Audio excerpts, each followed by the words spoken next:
One. Good evening, ladies and gentlemen. Welcome to the Ray Tampa podcast. Our podcast offers bold commentary on various subject matters with a laser-like focus on the truth. My name is Ray Tampa. I'm the host of the Ray Tampa podcast. We have in our studio Mr. Russell Cato, a retired educator with more than 42 years of experience working in the Pinellas County schools, and Mr. Jamie Wilson III, a healthcare provider with more than 30 years of experience working as a physical therapist, my co-host. Today we have the distinct pleasure of having Attorney Michelle Ligon Welcome. as our guest. Attorney Ligon, welcome back to the Ray Tampa podcast. Thank you, Ray. Thank you. Michelle, please share with our audience a little information about yourself, where you were born, raised, and educated.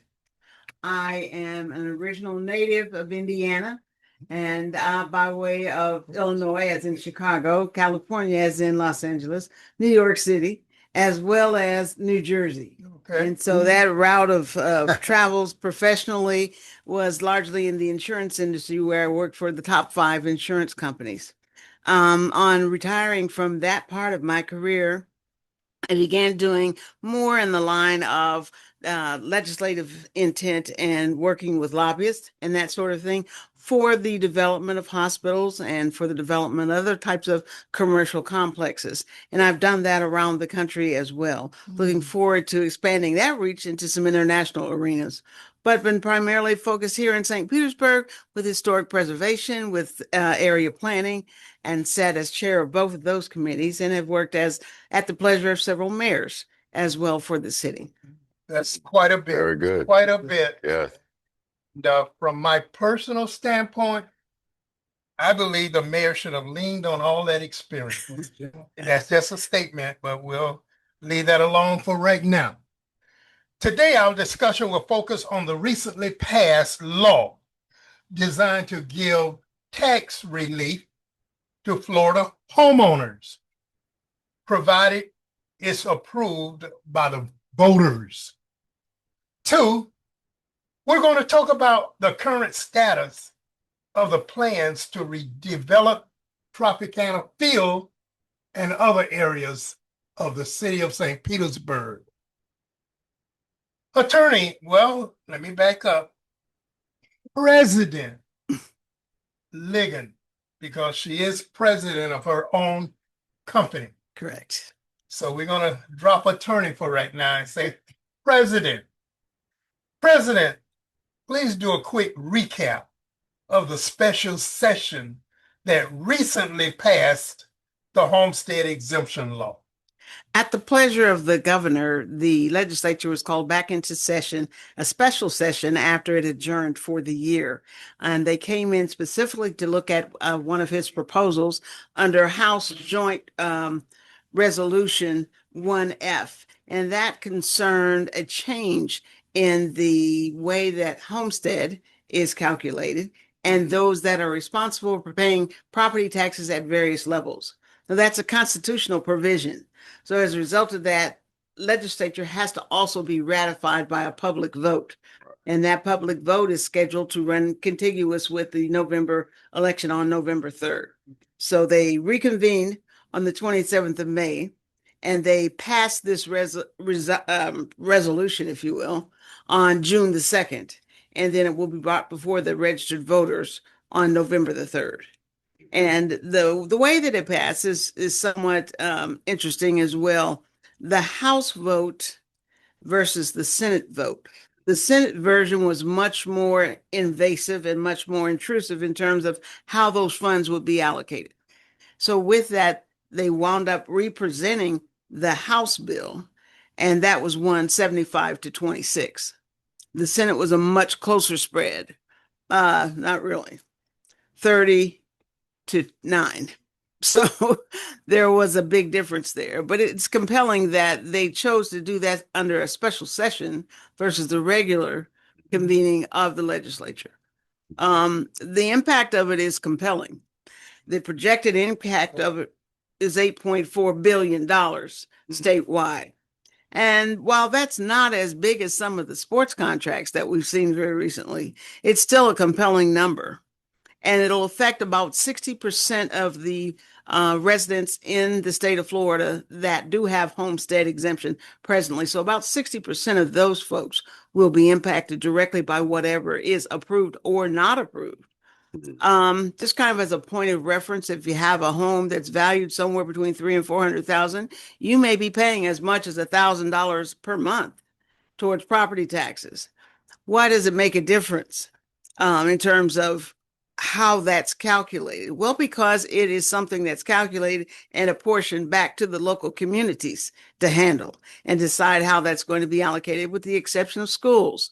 So one of the things they did in this special session was to carve out those revenue streams that would go to schools and left everything else in there. And everything else is something that you don't necessarily want to sleep, like police and fire and a couple of other essentials, like, I don't know, repairing potholes on the street or redoing so you have a level pavement to drive over. So this is something that affects literally everyone that's mobile here in this state. Excellent recap. Excellent.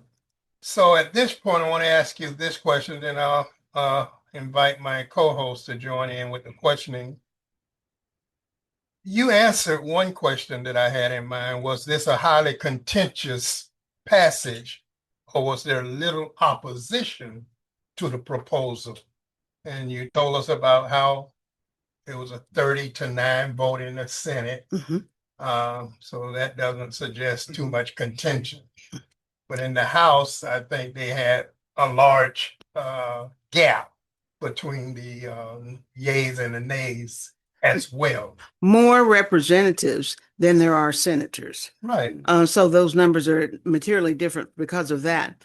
But I think some of the debate was due to how they really want this to take effect. So currently the exemption level is at $50,000. They would effective on, if this passes as it's currently phrased, it going into effect January 1 of 27, there would be 150,000, from 50,000 to 150,000. As a secondary on January 1, 2028, something that would go in effect at 250,000. So the spread on this is from 50,000 currently all the way up to 250,000 starting in January 1 of 28. Now, the other thing, there's another component to this. The goal was to relieve homeowners of this burden. I say that in quotes, and I'll explain that shortly, but to relieve homeowners of this burden entirely. So there would be no property taxes assessed in the state on those people with homestead. The other part of that is people moving to the state would have a 5-year waiting period before it became effective and had some revenue impact on them. So it's not just a one-hit wonder. It has several, and it impacts 60% of the people that have been here for more than a year and have filed for eligibility under the homestead exemption. It also redirects the flow of those funds from being apportioned to the communities. It'll be done in Tallahassee. So it not only narrows the specter of funds that can be collected, it also it centralizes command, if you will, in Tallahassee. You know, you just answered quite a few of my next question concerns, such as key components of the law. And there are others, but you expounded on quite a few right there. Either of you?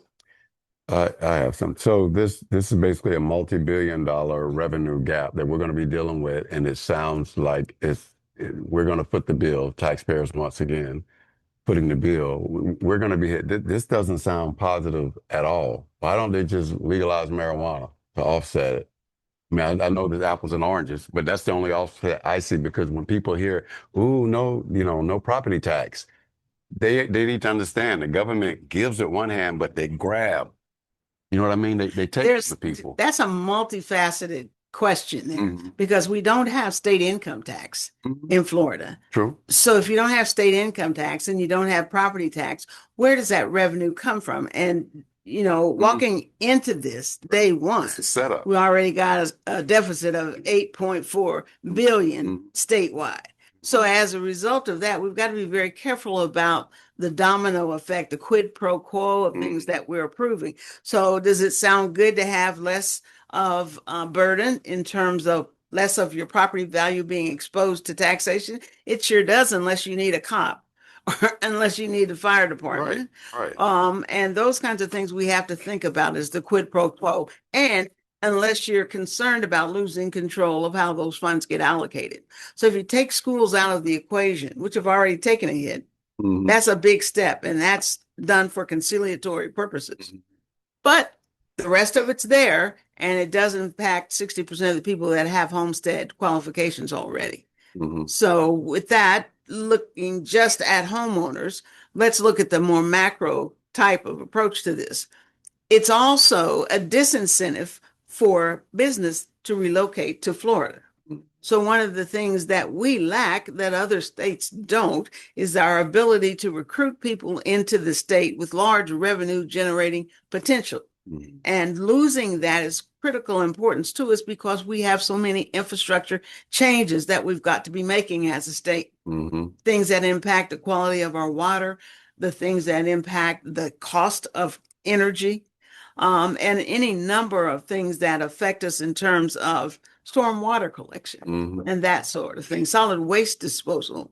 We have a mountain out on 28th right now from the storm, and that's just the storm.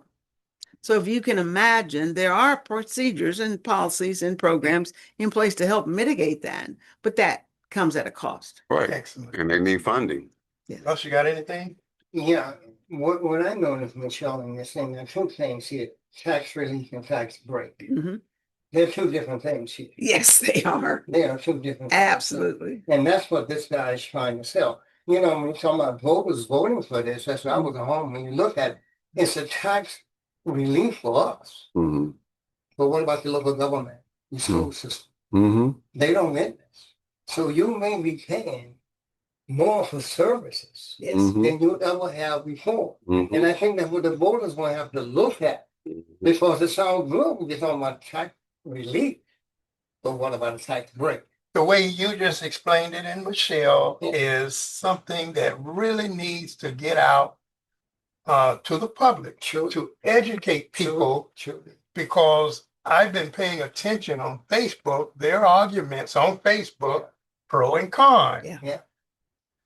Ordinary people, not elected officials, ordinary homeowners. Yes, I like this. No, I don't like this. Mm-hmm. I like this for this reason. I don't like it for this reason. Yeah. And I love the way the two of you just broke it down in terms of the key Yeah, components great points. that people are going to have to pay attention Absolutely. because November will be here in no time. No time. And this is such an important thing for people to vote on.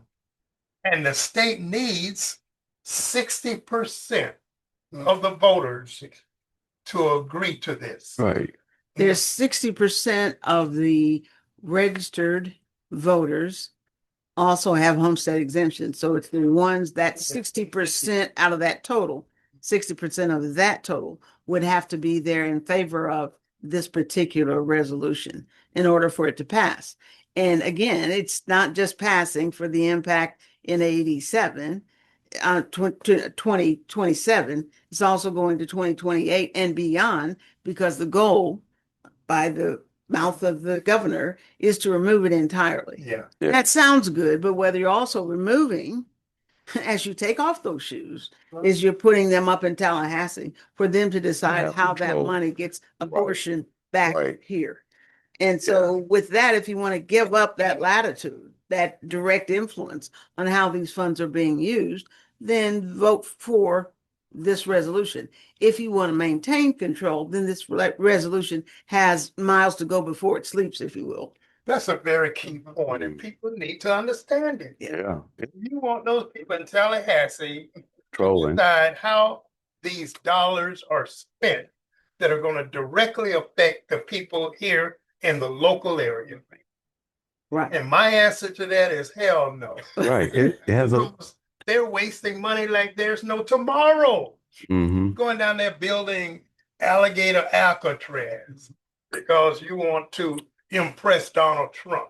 Man, They're already talking about closing schools already. So this is going to further squeeze, money, take money from the schools.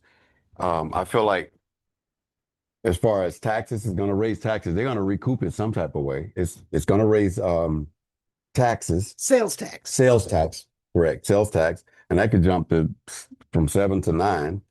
And then it's just so many other things, like people that's trying to move here. Kind of, what you're saying. It's going to be more expensive for people to come to Florida to buy homes, and that's going to discourage a lot of people. So it has a lot of other. I don't think it's good at all. I don't think it's good at all. I just think that little candy about, oh, no property tax, I think it's no good at all. And I think it's being done primarily because Mar-a-Lago is Trump's house, so he'll get some good benefits being on Texas. I don't know if it's a quid pro quo type of exchange, though, because not only you get your property taxes reduced, but you're paying more sales tax. So You're how right. often do you go to the store versus paying your property tax? Quite And- often. And how much do you want to buy what you want Mhm. to have from the retailers as opposed to what Tallahassee wants you to have? Right. So you're giving up one contribution to the revenue stream for some of your ability to have a say in how that gets spent once it's collected. I don't think it's a good move at No. all. If the Democrats were in control of the House and the Senate in Tallahassee, the Republicans wouldn't be pushing this at all Mhm. because you're giving the Democrats the Mhm. opportunity to decide how these dollars are spent. Mhm. And they have been in control for so long. Here's another money grab. Mhm. Here's another Mhm. power grab. And it takes control of the revenue from our local government. It takes it away and sends it up there. No, correct. that's not right. I wanted to ask, who are some of the opponents that you're aware of the law? Now, I did mention that I've read basically on Facebook comments from individuals pro and con. And the people were making sense with their comments because they are giving their reasons as homeowners here in this state as to why they don't like it or why they like it. But as a group, besides elected officials, who else might oppose this? If you look at things the way they really operate, three variables come into play: money, power, and influence.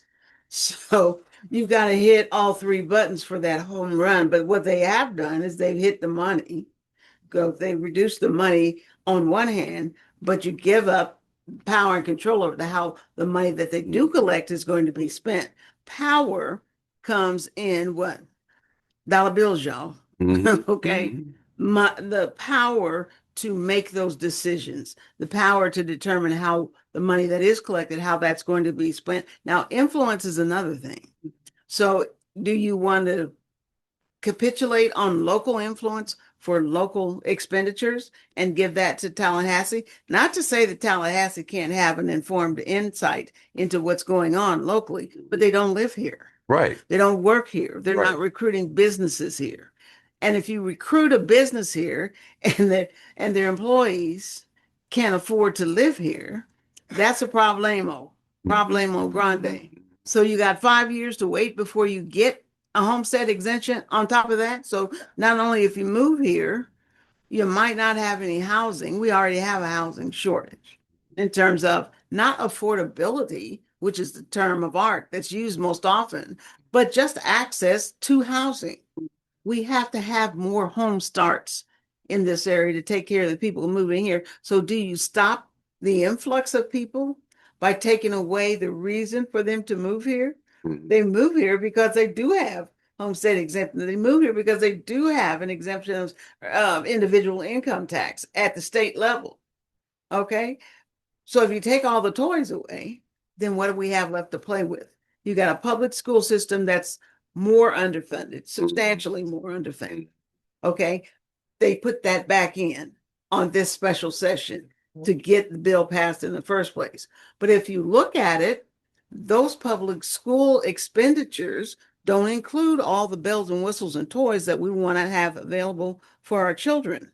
It doesn't include any of the special programming that your child would need to not only have already learned to be eligible to get into those programs at the collegiate level, but you also are taking away the ability to pay those teachers of those scopes of information and scopes of services and talents that your children need to develop before they graduate from high school. The last piece on this in terms of influence, who are we really trying to influence? Are we trying to influence ourselves?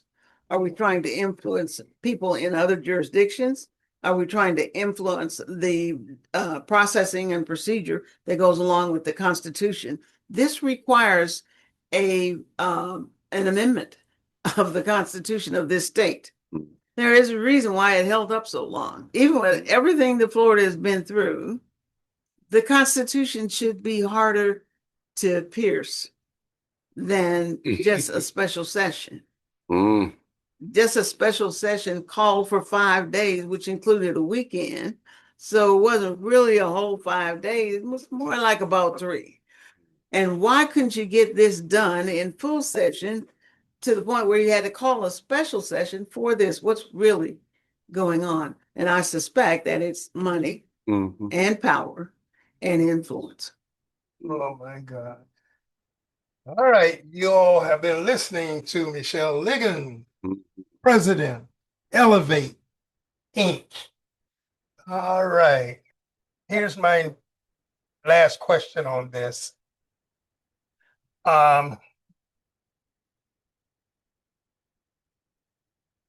You already mentioned that this law is to take effect in 2027, right? Yes. Take effect, provided the voters approve. Yeah, if voter approved, it would take effect January 1. All right, so at this point, we can start seeing the different campaigns promoting this law or working against this law. It's definitely a question that should be posed to every candidate, particularly for a state position, as well as a leadership position here in the city of St. Petersburg and even the county, because it does impact development. Development, infrastructure, everything, all of it. I mean, you're leaving it up to those guys up top to, this is, I don't see anything good right now. Yeah, but here's what it is, going back to you. This is a system that deals with executive powers, executive rights. You see, if I can destroy the Congress, where I can, in other words, if I can destroy check and balance, that's what he's trying to do. Trump does it. That's why this thing, executive powers, executive rights, he rides hard on it. Because what I want to do is the hell with Congress. I can go around Congress. I need to destroy check and balance. This is all. So what he does, it comes from the national level right on down to the local state and then local. It's obvious what it is. You're right. And as far as you mentioned piercing the Constitution, our government's been poking holes in the Constitution the whole time they've been there. Right. Executive power. Right. Well, I certainly appreciate the discussion that we've had in terms of this new law and the pros and cons of this new law. So you did mention toward the end that this is also going to have an effect on development. Explain that one to me. The amount of money that a community has to invest in itself impacts developers looking at this as an area to potentially transfer their interest to. So you have to look at not only are you going to be able to do business there, are the people who run your business going to be able to live there comfortably? And are they going to be able to raise their children comfortably? So when you look at this, on one side, it might not be a problem for somebody that's being moved here from a jurisdiction that has a lot of potholes, or from a jurisdiction that has a very bumpy kind of a surface on its streets, or one that is just largely fed by private schools as opposed to public school programming, or one where the districts, the housing districts that have been established, provide their own police or fire services. We're not that cosmopolitan here in Tampa Bay. Okay. So that could be a problema grande, if you will. The other thing that you want to be very consciously aware of in terms of what's going on right now, our big boy development at this point in time is still the gas plant. It's those areas that have been used in one type of a context on a commercial level as opposed to another. And what we've got to look at is how do we replace that lost revenue? If the advertised rate is for $100 million to go with this team, where's that going to be replaced from? Do we want to complicate that on the way out of this arrangement that we have right now? In addition to that, there was about a $50 million shortfall between what we kept enough insurance to cover in May versus what we reduced it to without setting up a sinking fund. So those kinds of things. Do any of these development meetings for the gas plant consider the lost revenue versus that revenue that's going to be attracted in? With these kind of things going on the state level, it's up to us to make intelligent and informed decisions about that kind of development. Well said. Well said. Yeah. Well, I tell you what, all of these people that are in favor of this bill being defeated, such as the mayors and the city council members and the county commissioners and others, they need to contact you and ask that you serve as their lead advocate. 3 minutes. Serve as their lead advocate. They have known opportunities in the past by not utilizing the real talent we have in this area. Consultancy talent. Karen West, please pay attention. And I certainly think that you have a lot to offer to this discussion. Being that the case, let's talk about Tropicana Field. You just mentioned it a little. Where are we with that, other than the fact that he hasn't named a developer yet? Where are we with this process? We have had a number of community awareness seminars, and those all have been very entertaining and very well staged. We've had a number of proposals that have been submitted and not been given the flexibility of being viewed by the public, being viewed by full staff, being viewed in council meetings, for example, or development meetings, for example. So I'd like to see all those proposals, and I would like to see them all afford the same level of fairness. And some things that maybe weren't on the list of have to haves need to be put on the list of have to haves, like how much revenue, how many jobs. Those are just generally captioned as community benefits, but they're not technically just community benefits. If you're living next door to someone who has to move because of this house resolution, okay, or if you're living next to a vacant house that just hasn't been occupied by anyone because of the high cost associated with that, then it's your concern, it's your issue. So let's not wash over all the proposals that have come in. I'd like to see the ones that propose bringing in revenue streams. We have some very defined needs as a community, and they've been very well verbalized and publicized. Let's address those in terms of who we're looking at for these proposals. And let's make sure that the sweeping decisions that we make don't sweep some really critical parts under the rug. Sounds like a continued transparency issue. That's where I was about to head, transparency. Mayor Welch is the least transparent mayor that I'm aware of. And I'm dealing with these mayors for quite a while. Maria Scruggs did a public records request and found out that $750,000 the mayor awarded to a group in Tampa to provide services here in St. Petersburg, when in fact we got people in St. Petersburg who could have easily done the job. But we're out of time. With that being said, I want to thank Michelle Ligon for being here as our guest today, as always. Thank you for having me. And I want to thank my two co-hosts for a job well done, as always. And I want to thank you, the listening audience, for tuning in to the Ray Tampa podcast, and ask that you do so each and every Tuesday evening, 5:30 p.m., 99.1 FM, The Bird. Please remember, call the Supervisor of Elections office and request your mail-in ballot. Please, it's critical. With all that being said, good evening.